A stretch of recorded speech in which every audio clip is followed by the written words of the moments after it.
오늘 함께 보실 하나님의 말씀은 예레미야서 52장 24절에서 34절까지의 말씀입니다. 예레미야서 52장 24절에서 34절까지의 말씀입니다. 함께 봉독하도록 하겠습니다. 사령관이 대제사장 스라야와 부제사장 스바냐와 성전 문지기 세 사람을 사로잡고 또 성 안에서 사람을 사로잡았으니 곧 군사를 거느린 지휘관 한 사람과 또 성 중에서 만난 왕의 내시 7명과 군인을 감독하는 군 지휘관의 서기관 하나와 성 안에서 만난 평민 60명이라. 사령관 느부사라다는 그들을 사로잡아 림나에 있는 바벨론의 왕에게 나아가매 바벨론의 왕이 하맛 땅 림나에서 다 쳐 죽였더라. 이와 같이 유다가 사로잡혀 본국에서 떠났더라. 느부갓네살이 사로잡아간 백성은 이러하니라. 제7년에 유다인이 3023명이요 느부갓네살의 18째 해에 예루살렘에서 사로잡아간 자가 832명이요 느부갓네살의 제23년에 사령관 느부사라단이 사로잡아간 유다 사람이 745명이니 그 총수가 4600명이더라. 유다왕 여호야긴이 사로잡혀간 지 37년 곧 바벨론의 에윌무로닥 왕의 즉위 원년 12째 달 25째 날 그가 유다의 여호야긴 왕의 머리를 들어주었고 감옥에서 풀어주었더라. 그에게 친절하게 말하고 그의 자리를 그와 함께 바벨론에 있는 왕들의 자리보다 높이고 그 죄수의 의복을 갈아입혔고 그의 평생 동안 항상 왕의 앞에서 먹게 하였으며 그가 날마다 쓸 것을 바벨론의 왕에게서 받은 정량이 있었고 죽는 날까지 곧 종신토록 받았더라. 아멘. 성서시대의 예루살렘 성전은 같은 장소에서 세워진 시기에 따라 구분되는 세 개의 성전을 모두 의미합니다. 제1성전은 솔로몬 왕이 세운 솔로몬 성전이며 바벨론의 느부갓네살 왕에 의해서 파괴되었습니다. 제2성전은 바벨론 포로 생활에서 돌아온 백성들이 스룹바벨의 지휘 아래 재건축한 스룹바벨 성전이며 이 성전은 로마의 폼페이우스에게 의해 다시 파괴되었습니다. 그리고 제3성전은 유대의 분봉왕 헤롯에 의해 다시 세워진 헤롯 성전이며 이 성전도 서기 70년에 로마군에 의해서 파괴되었습니다. 우리가 알고 있듯이 현재 남아있는 통곡의 벽은 제3성전의 서쪽 벽에 남은 잔해입니다. 특별히 솔로몬 성전은 이스라엘의 가나안 정복이 완성되었음을 선언하는 상징물과도 같습니다. 그러나 그 성전이 결국 파괴되었고 이스라엘은 그 땅에서 쫓겨나고 말았습니다. 그러나 예레미야는 이를 말씀으로 기록하면서도 소망을 버리지 않았습니다. 놀랍게도 오늘 본문은 약속의 땅 가나안이 아니라 바벨론 땅에서도 하나님의 소망이 있음을 그리며 예언서를 마치고 있습니다. 본문 말씀 가운데 절망 속에서도 소망을 주시며 여전히 일하시는 하나님을 깨닫는 은혜가 있길 바랍니다.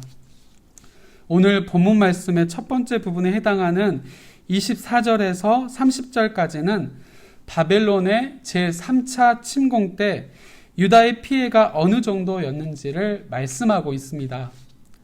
우선 대제사장과 부제사장 그리고 성전의 문지기 세 사람이 사로잡혔습니다. 유다의 종교 지도자들이 붙잡힌 것입니다. 그리고 군사를 거느린 지휘관, 왕의 내시 7명, 군 지휘관의 서기관 그리고 백성, 즉 군인들 60명도 잡혔는데 이들은 정치 군사력을 의미합니다. 종교 그리고 정치 군사력이 모두 붙잡혀 바벨론 왕에게로 끌려갔고 그 땅에서 모두 죽임을 당했으니 유다는 완전히 끝이 나버린 것입니다. 27절 하반절에도 보시면 유다가 사로잡혀 본국에서 떠났더라 라고 그렇게 말씀합니다. 이 표현은 하나님의 백성이 하나님께서 약속하신 그 땅에서 완전히 쫓겨났음을 확언하는 것입니다. 마치 과거의 가나안 족속들이 그 땅에서 쫓겨났듯이 이제 이스라엘이 그 땅에서 완전히 쫓겨난 것입니다. 본문 28절에서 30절 말씀에는 바벨론 군대가 예루살렘을 3번에 걸쳐 침공했고 몇 명이 포로로 잡혀갔는지를 말씀합니다. 남자 성인의 수만 4,600명이나 됩니다. 말씀을 준비하면서 그렇게 포로로 끌려가는 유다 백성들의 마음을 생각해 보았습니다. 그들의 눈에 보이는 상황들은 처참하고 비참하고 절망뿐이었을 것입니다. 공포와 두려움으로 가득하여 어찌할 바를 몰라하는 사람들도 있었을 것입니다. 또한 목숨만이라도 건졌으니 다행이라고 여기며 안도하는 사람들도 있었을 것입니다. 하지만 부정할 수 없는 명백한 사실은 예루살렘 성전이 무너졌으며 예루살렘 성벽이 파괴되어 더 이상 돌아갈 곳이 없다라는 사실입니다. 그동안 그들이 의지했던 예루살렘 성벽과 유다라는 나라, 그리고 형식적으로 드려졌던 성전의 모습은 온데간데 없이 사라지고 말았습니다. 그러나 소망이 완전히 사라진 것은 아닙니다. 이 와중에서도 분명 예레미야를 통해서 말씀해 주셨던 하나님의 약속을 기억하며 끝까지 소망을 잃지 않는 사람들이 그 말씀을 소유한 백성들이 있었다라는 것입니다. 예레미야서 29장 10절을 보시면 여호와께서 이와 같이 말씀하시니라 바벨론에서 70년이 차면 내가 너희를 돌보고 나의 선한 말을 너희에게 성취하여 너희를 이곳으로 돌아오게 하리라 라고 그렇게 말씀하셨습니다. 징계받는 상황이 너무나 힘들고 지쳐 포기하고 싶을지라도 신실하신 하나님을 의지하는 자들에겐 이 말씀이 큰 위로가 되었을 것입니다. 이루실 그 약속을 기억하고 날마다 하나님의 긍휼하심을 바라고 주어진 삶에 하나님을 인정하며 살게 되었을 것입니다. 우리는 기억해야 합니다. 하나님은 절대로 하나님의 백성을 버리시지 않으시고 약속하신 말씀대로 회복시키시는 분이라는 사실을 반드시 기억해야 합니다. 예레미야서의 마지막 기록은 여호야긴 왕이 석방되고 바벨론 왕의 호의를 받았다라는 것으로 마무리합니다. 이는 예레미야가 보았던 소망이 싹트기 시작했음을 보여주는 매우 중요한 기록입니다. 그의 아버지 여호야긴 왕이 죽은 후 바벨론에 의해 예루살렘이 포위당한 상태에서 여호야긴 왕은 18살에 왕위에 등극해서 단 3달을 버티지 못하고 바벨론에 끌려갔습니다. 그러나 여호야긴은 바벨론에서도 소망을 잃지 않았고 37년이 지나 55세가 될 때까지 수모와 고통 속에서 버텼습니다. 온전한 모습으로 보내지 못했지만 바벨론 땅에 끌려와서도 유다의 왕이라는 정체성을 잃지 않았다라는 것입니다. 그는 그렇게 죗값을 치렀고 하나님은 여호야긴이 포로의 상태에서 벗어나게 하셨을 뿐만 아니라 바벨론에 끌려온 다른 왕들보다 높은 자리에 앉게 하셨습니다. 여호야긴은 죄수의 의복을 벗었고 왕의 앞에서 양식을 먹는 신하의 지위에 오르게 되었는데 이는 창세기에서 요셉이 노예로 애굽에 끌려갔지만 결국 총리가 되었다는 것을 연상시킵니다.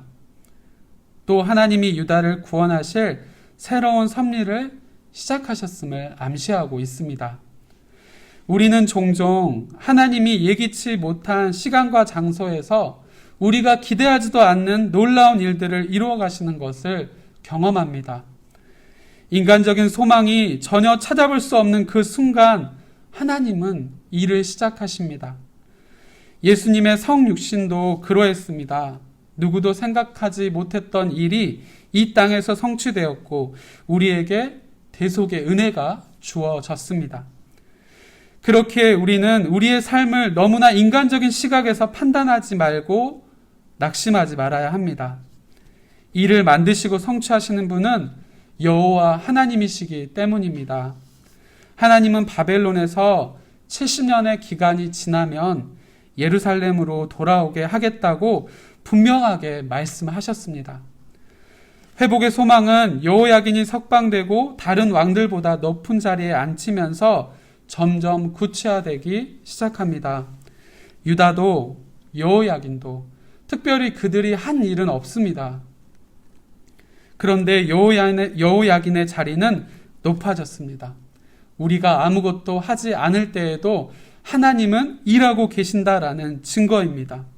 하나님이 원하시는 때와 원하시는 방법으로 하나님이 원하시는 자리에 우리를 올리실 것입니다. 우리의 삶이 무너져 소망이 없어 보일 때가 있습니다. 칠흑같이 어두운 밤 시간에도 지구는 돌아 새벽이 오는 것처럼 우리가 아무것도 하지 않을 때에도 하나님은 여전히 일하십니다. 인간적인 희망이 소멸되는 것처럼 보여도 낙심하지 마십시오.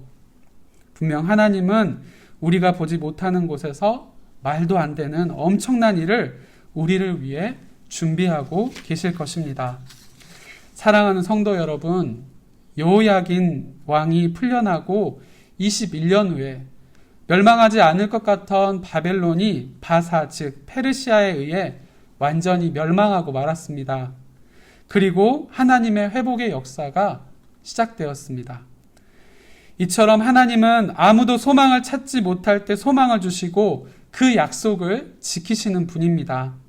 우리가 아무리 어려운 상황에 처한다 하더라도 주님께 돌아와 마음을 찢고 회개하면 주님은 모든 것을 완전히 회복시켜 주십니다.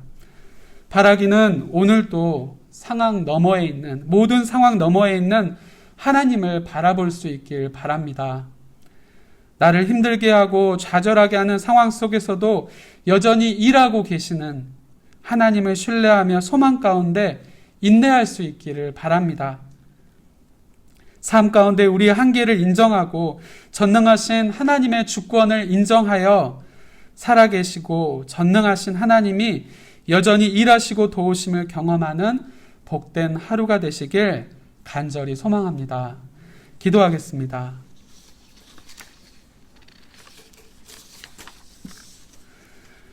우리의 삶에 늘 넘치는 사랑과 충만한 은혜로 채워주시는 아버지 하나님, 귀한 말씀으로 새로운 하루를 시작하게 하시고 주신 말씀을 통해 절망 가운데서도 소망을 주시며 여전히 일하시는 하나님을 깨닫게 하시니 감사합니다.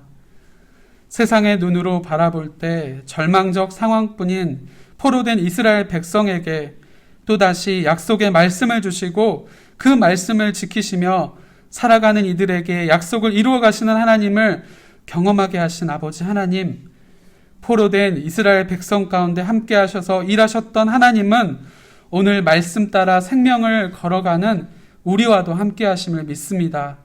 그리고 여전히 일하시고 계심도 믿습니다.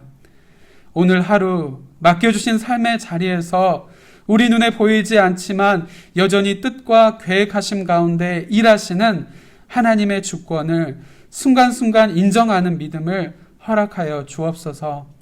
입술로 고백하게 하시고 우리의 삶의 모습으로 하나님을 증거하게 하옵소서. 그래서 우리 삶 가운데 여전히 일하시는 하나님을 만나고 경험하게 하옵시고 연약한 우리를 들어 놀라운 계획을 이루어 가시는 전능하신 하나님을 찬양하고 예배하는 복된 하루가 되게 하옵소서. 코로나19로 인해 온 교우들이 힘들어하고 있습니다. 병마와 싸움에 하루하루 주님의 은혜를 구하는 가족들이 있습니다. 이러한 사건들 속에서도 더욱 말씀을 가까이 하여 역사의 주관자 되시는 하나님을 온전히 의지하여 이 모든 상황들도 하나님의 뜻대로 하나님의 때와 방법으로 이끄심을 믿으며 인내하게 하옵소서. 그래서 오늘 하루도 여전히 지키시고 인도하시는 하나님의 그 귀한 손길을 경험하고 증거하는 복된 하루 되게 하옵소서.